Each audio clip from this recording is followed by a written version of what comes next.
দণ্ডিত আসামি তারেক রহমান এবং নূর চৌধুরীকে ফেরাতে সর্বোচ্চ তৎপরতা শুরু করেছে Bangladesh.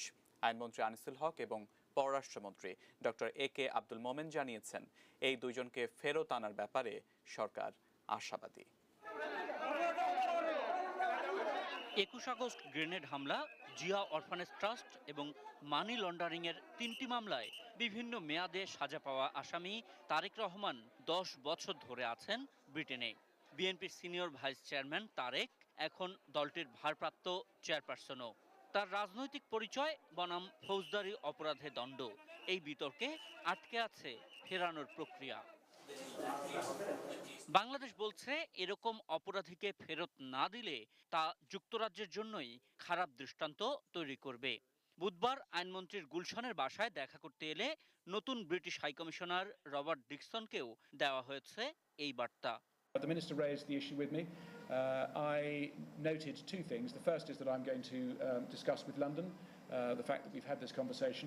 And the second is that I observed that as an individual living in the UK, Mr. Rahman would have many options around our independent judicial system. High commissioner সাহেব যেটা বলেছেন যে তিনি তার সরকারের সাথে এই ব্যাপারে কথা বলবেন, সেটা এই সমস্যার ব্যাপারে একটা ইতিবাচক উত্তর।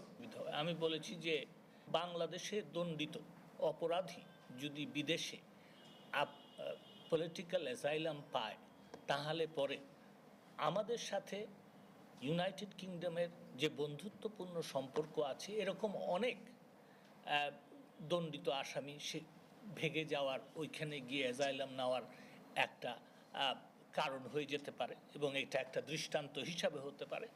অন্যদিকে সপরিবারে বঙ্গবন্ধুকে হত্যার দায়ে মৃত্যুদণ্ডের সাজা পাওয়া ঘাতক নূর চৌধুরী কানাডায় পালিয়ে আছে। তাকে ফেরাতে গত বছর সেদেশে মামলা করে বাংলাদেশ। কানাডার আদালতে সেই শুনানি অনুষ্ঠিত হয়েছে গত সোমবার।